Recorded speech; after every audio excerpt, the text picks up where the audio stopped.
Selamat pagi, Dr. Astrid. Halo, selamat pagi Mas Bayu. Ya, terima kasih sudah bersama kami lagi di sela-sela bertugas untuk menjawab pertanyaan yang pertama. Beberapa pertanyaan bagian pertama ini dari netizen. Kita mulai ya, Dr. Astrid. Ini ada Ya, netizen yang baik. ingin bertanya dari Instagram kami, Krishna Prime. Ya, pagi dokter, saya pernah kecelakaan hebat patah tulang. Beberapa gigi juga hancur. Mengalami juga gegar otak ringan. Rasa trauma makin memudar sekarang, tetapi rasa nyeri pada pangkal paha masih kerap muncul. Treatment apa ya dok yang harus saya tempuh untuk mengatasinya? Dr. Astrid? Ya, baik. Terima kasih Krisna pertanyaannya. Jadi, pada setiap kondisi kecelakaan hebat, terutama yang disertai dengan patah tulang, maka akan disertai dengan waktu pemulihan yang lamanya akan mengikuti fase penyembuhan dari tulang. Jadi tidak hanya cedera pada tulang saja, misalkan bila kita mengalami luka, memar, atau lebam di tubuh, masing-masing akan memiliki fase penyembuhan yang berbeda-beda. Demikian juga bila kita mengalami patah tulang. Tentunya tulang itu kan merupakan suatu organ yang keras. Ya. Artinya penyembuhannya pasti akan jauh lebih lama. Nah, pada saat fase pemulihan ini, biasanya otot-otot di sekitar anggota gerak akan mengalami pengecilan atau menyusut volumenya. Nah, dengan demikian sendi-sendi yang berfungsi di area tersebut akan bekerja menjadi lebih berat, sehingga kadang-kala menyebabkan rasa nyeri.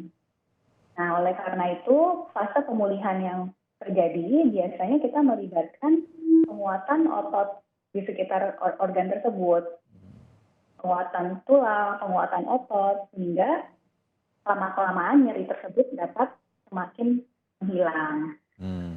Jadi fisioterapi di seputar itu penting di masa seperti ini, begitu ya dok ya?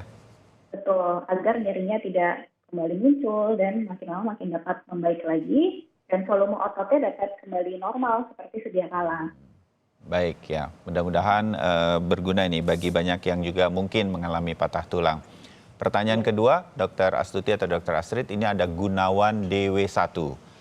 Dokter, saya sering bisa mendengar suara di daerah dada saya yang berbunyi seperti gesekan kalau badan saya sedang melakukan stretching. Nah, biasanya suara seperti ini terdengar di bagian dada di atas lambung, tepat segaris dengan tenggorokan. Ini kenapa ya dok? Apa ini situasi yang berbahaya untuk saya atau tidak? Terima kasih. Dokter? Baik, terima kasih pertanyaannya.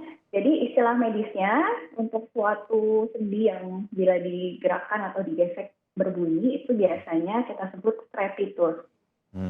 Biasanya ini terjadi karena ada udara yang terperangkap di sendi-sendi, lalu dengan manipulasi atau biasanya kita berusaha untuk menggerakkan sendi-sendi jari, jadi tidak hanya di dada saja ya, biasanya di leher, sendi, kita suka melakukan manipulasi sehingga terjadi bunyi.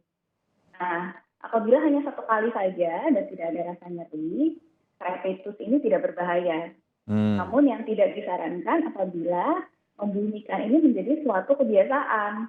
Mungkin Mas Bayu pernah lihat orang yang hobinya membunyikan leher atau membunyikan jari-jari. Nah, itu sama seperti membunyikan atau memelintir dada, bahu. Nah, itu kalau menjadi suatu kebiasaan atau habit, ya itu tidak baik sebenarnya. Jadi jangan dibiasakan untuk kemudian karena bisa berbunyi, kemudian disengaja untuk berbunyi, begitu ya dok ya? Iya, betul. Baik, mudah-mudahan juga dimengerti wawasan-wawasan seperti ini. Berikutnya dok, ini pertanyaan lanjutan dari @sandisaka. Pagi dokter, tahun lalu saya pernah mengalami cedera saat bermain bola. Ketika diperiksa ternyata ligamen pergelangan kaki kanan saya robek. Sekitar 3 minggu kemudian saya sembuh dan saya kemudian melakukan aktivitas seperti biasa. Namun beberapa hari kemudian kaki kanan saya ini terasa nyeri lagi, tapi sudah tidak bengkak. Kemudian ada kadang berdenyut dan nyeri. Apakah saya harus menjalani terapi atau ada anjuran lain untuk kondisi ini? Saya tidak berani pergi ke rumah sakit karena masih dalam keadaan COVID-19 seperti sekarang. Terima kasih dokter. Dokter Astuti. Iya, ini kesleo di pergelangan kaki atau biasanya awam sering menyebutnya ankle. Ankle, kalau kita Ya, seringnya menyebut basket atau sepak bola, bulu tangkis, ankle gitu. iya ankle itu ankle sprain atau kesleo itu memang sering terjadi kalau Ya, kita aktif berolahraga. Pada umumnya 80%, 90% bisa sembuh sendiri dengan pemulihan yang tepat. hmm, Nah, bila suatu saat timbul sakit kembali, itu memang bisa disebabkan dua faktor.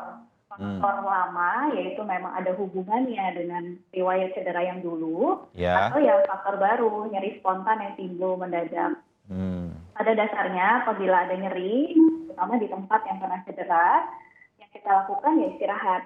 hmm, Ada suatu singkatan yang sebenarnya mudah sekali untuk diingat, yaitu RICE.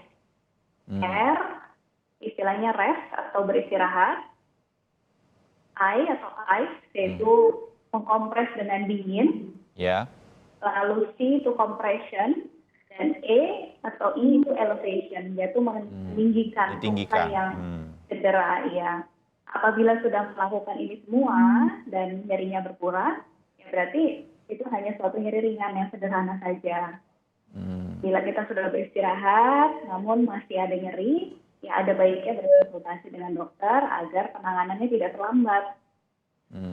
Ya, mudah-mudahan ini juga dimengerti oleh teman-teman yang biasa berolahraga karena ankle tuh bisa saja terjadi kapan saja. Baik, terima kasih Dr. Astuti atau Dr. Astrid untuk beberapa jawaban dari pertanyaan-pertanyaan netizen di Instagram Sapa Indonesia. Kita jeda dulu.